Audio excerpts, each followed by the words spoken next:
Okay, what is up guys? Good morning. It is early on a Wednesday. I still got to get this workout done and get to work. Today we are out on the track. We are doing 800 meters at 6:15 pace.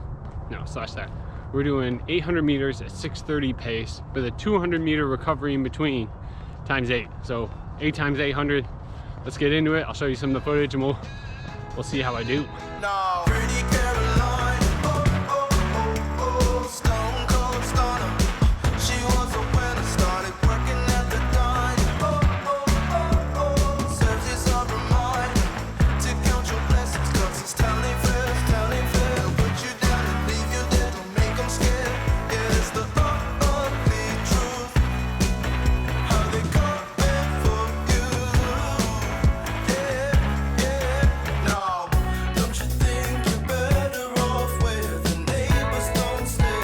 Maybe you're wanted, looking good for the movie screens, living in make-believe, hoping your wishes get granted. I know you never.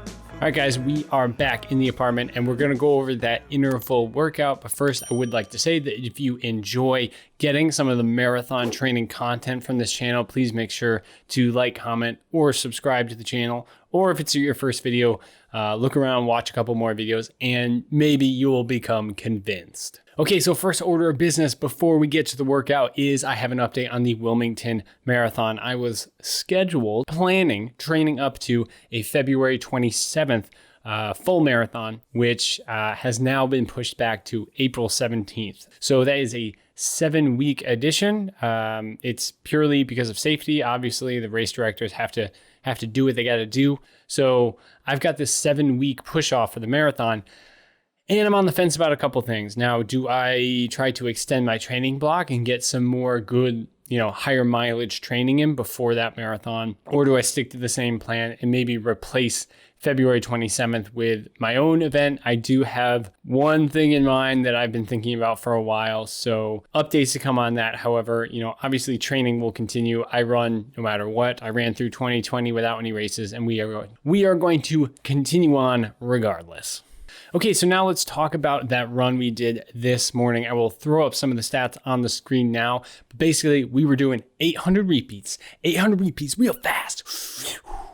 We did 800 meter repeats at 6:30 minute mile pace. So 3:15 per 800 meter with a 200 meter recovery jog in between. And we did that 8 times.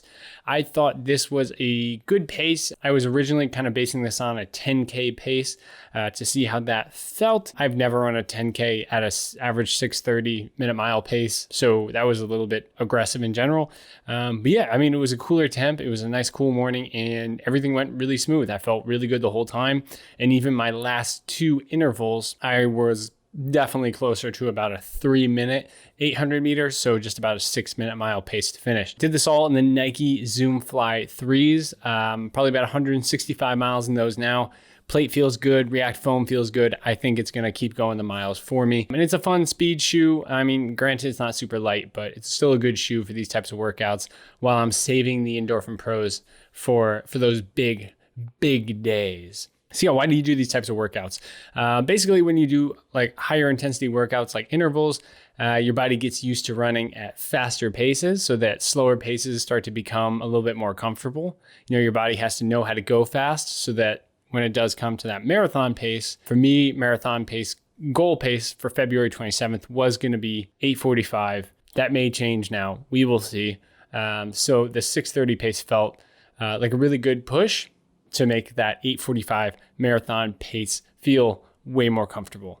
That being said, also doing these types of workouts that are higher intensity gets you to a state of fatigue much quicker. Like, a 20-mile long run gets you to that state of fatigue that gets you feeling how you're gonna feel, or pretty close to how you're gonna feel in marathon. But this gets you there in 35 minutes, right? So there's quite a few benefits, I think. And plus, it's always fun to get out on the track and do a little bit of the speed work. Okay, friends and family, like I said towards the beginning of the video, if you're enjoying some of the marathon content you're seeing here, please feel free to like, comment, or subscribe. Make sure to hit the bell so you get notifications when I do upload videos. I do tend to upload at least once or twice a week these days as training progresses, and we get new shoes in, new equipment that I want to tell you guys about. So that's all I have for you today. That is my 800 meter repeats. We'll be doing this, every couple of weeks. It's good to check in, push it. Next time we'll probably be doing about 8 intervals, or maybe we'll do it a little bit quicker. All kinds of options. Always depends on how I'm feeling. But enjoy your running out there. Stay safe, everyone. And if you made it this far in the video, let me know what races you are training for, and if you are concerned about them getting pushed back, and maybe what you would do if they got pushed back or canceled. I'm currently in that dilemma to figure out what I should be doing. We'll keep running, that's for sure. That's what I definitely know I'll be doing.